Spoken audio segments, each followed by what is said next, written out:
আচ্ছা, নেটওয়ার্কের এই যে বিশাল জগৎ, এটাকে কিন্তু একটা ব্যস্ত শহরের রাস্তার সাথে তুলনা করা যায়।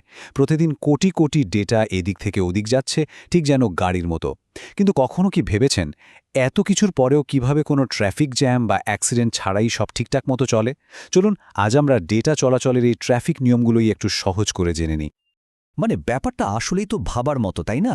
আমরা যে অনলাইনে একটা মেসেজ পাঠাই বা কোনো ভিডিও দেখি, সেটা লক্ষ লক্ষ ডেটার ভিড়েও কিভাবে কোনো ঝামেলা ছাড়া একদম ঠিকঠাক জায়গায় পৌঁছে যায়। এর পেছনে আসল রহস্যটা কি?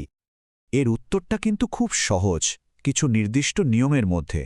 ঠিক যেমন রাস্তার ট্রাফিক সিগন্যাল মেনে চললে গাড়িগুলো সুন্দরভাবে চলতে পারে, ডেটাও ঠিক সেভাবেই কিছু নিয়মকানুন মেনে চলে।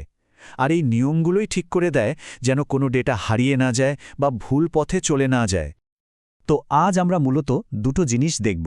প্রথমত, ডেটা প্রবাহের দিক, মানে ডেটা কি একমুখী না দ্বিমুখী পথে চলে, আর দ্বিতীয়ত এর গন্তব্য, মানে ডেটা কি একজনের কাছে যাচ্ছে নাকি অনেকের কাছে।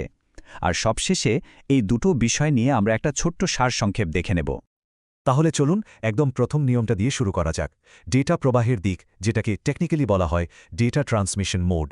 মূল প্রশ্নটা হলো, ডেটা কি শুধু একদিকেই যেতে পারে নাকি দুই দিকেই আসা যাওয়া করার সুযোগ আছে? প্রথমেই আসি সিমপ্লেক্স মোডে। নামটা শুনেই হয়তো কিছুটা আন্দাজ করা যাচ্ছে, তাই না? এখানে ডেটা শুধু একদিকেই যেতে পারে, একদম একমুখী বা ওয়ান ওয়ে রাস্তার মতো। মানে একটা ডিভাইস শুধু ডেটা পাঠাতে পারবে কিন্তু নিতে পারবে না, অথবা শুধু নিতে পারবে কিন্তু পাঠাতে পারবে না। এর সবচেয়ে সহজ উদাহরণ কি হতে পারে? ভাবুন তো, রেডিও বা টিভির কথা। রেডিও স্টেশন থেকে সিগন্যাল সোজা আমাদের রেডিওতে চলে আসে, কিন্তু আমরা কি রেডিও থেকে স্টেশনে কিছু পাঠাতে পারি? পারি না।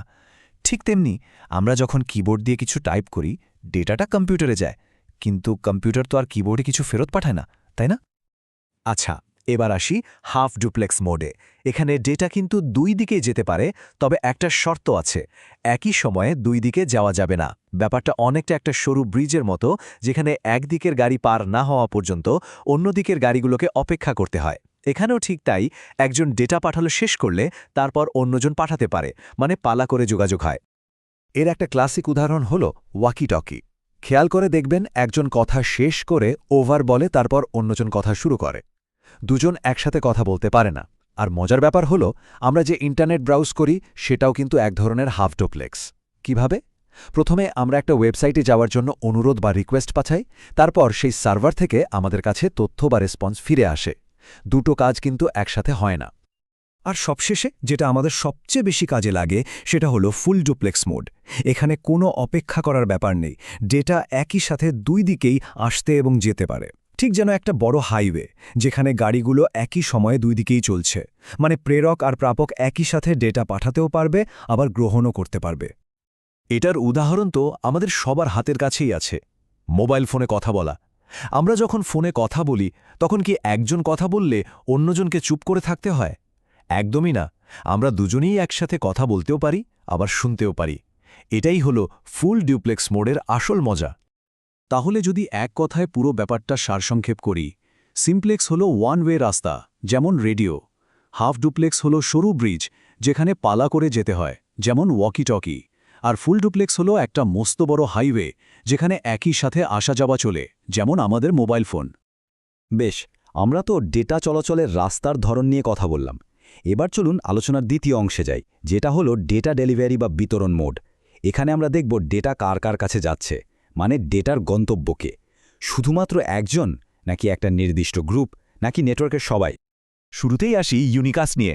ইউনিকাস্ট শব্দটার মধ্যেই ইউনো বা এক কথাটা লুকিয়ে আছে। এটা হলো একদম এক থেকে এক যোগাযোগ, মানে একটা ডিভাইস নেটওয়ার্কের ঠিক একটাই নির্দিষ্ট ডিভাইসকে ডেটা পাঠাবে। ব্যাপারটা অনেকটা ব্যক্তিগত চিঠি পাঠানোর মতো, যেটা শুধু একজন নির্দিষ্ট প্রাপকের জন্য লেখা হয়। আমরা প্রায় সারা দিনই কিন্তু ইউনিকাস্ট ব্যবহার করি। যেমন যখন কোনো ওয়েবসাইটে ঢুকি, তখন আমাদের কম্পিউটারটা সরাসরি ওই নির্দিষ্ট ওয়েব সার্ভারের সাথে যোগাযোগ করে। এটা একটা ইউনিকাস্ট কানেকশন। আবার কোনো ফাইল ডাউনলোড করা বা একটা সাধারণ ফোন কল করাও কিন্তু একই রকম এক থেকে এক যোগাযোগ। এরপর আসছে ব্রডকাস্ট। এই শব্দটা আমাদের বেশ পরিচিত, তাই না? যেমন নিউজ ব্রডকাস্ট। এখানে ব্যাপারটা হলো এক থেকে সবার কাছে ডেটা পাঠানো। মানে একটা ডিভাইস থেকে ডেটা পাঠালে ওই নেটওয়ার্কের সাথে যুক্ত আর সবাই সেটা পাবে।